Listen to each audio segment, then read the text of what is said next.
All glories to Guru and Gauranga. We are back with biblical and modern history of the Bhavishya Purana, Pratisarga, chapter 47, page 5.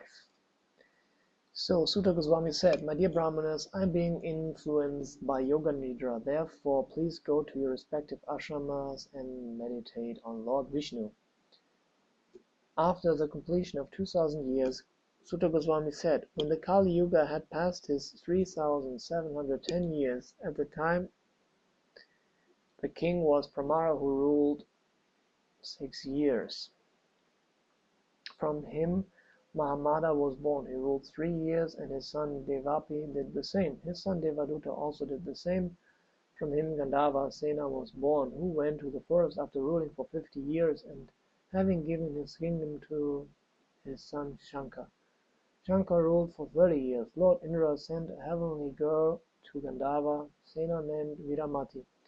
A jewel-like son was born from her womb. At the time of his birth there were flowers raining from the sky, many auspicious instruments were played, and the wind was blowing pleasingly.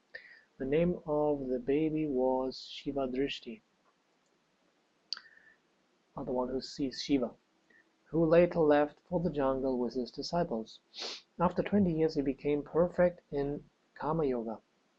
When Kali Yuga completed 3000 years, the terrible symptoms of Kali had appeared. That baby took birth in the secret place of Kailas, the mountain of Lord Shiva, by the benediction of Lord Shiva, to destroy the Shakas and to increase the Arya Dharma, or the Vedic religion. His father Gandharvasena named his son as Vikramaditya and became happy. This child was very intelligent and very pleasing to his parents. When he was 5 years old, he left for the forest to perform austerities, and he continued it up to 12 years. After 12 years, he went to the holy city named Ambavati with all the opulence and accepted the transcendental throne sent by Lord Shiva.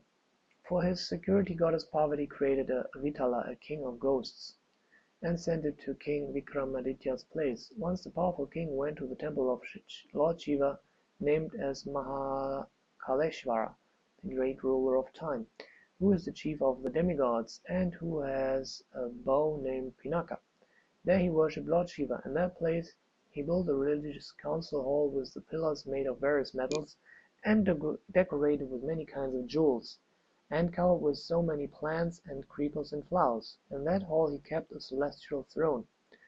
He invited the foremost Brahmanas, who were all well versed in Vedic knowledge, worshipped them with proper hospitality, and heard many religious histories from them. After that, one demigod named Vitala came there, having a form of a Brahmana. Glorifying and blessing the king, he sat down on the seat and said, "O master of this earthly planet, King Vikramaditya, if you are very eager to hear, then I will describe the stories and histories to you." Thus ends the 7th chapter of the Pratisarga Parva of the Bhavishya Purana. So you are warmly invited to study a little bit more of Bhavishya Purana. This is just to give you some idea about the histories. Also, a lot of this history is to be found in the Bhagavad Purana. So thanks for your interest. All glories to Guru and Gauranga. May the grace of the Lord be with you always.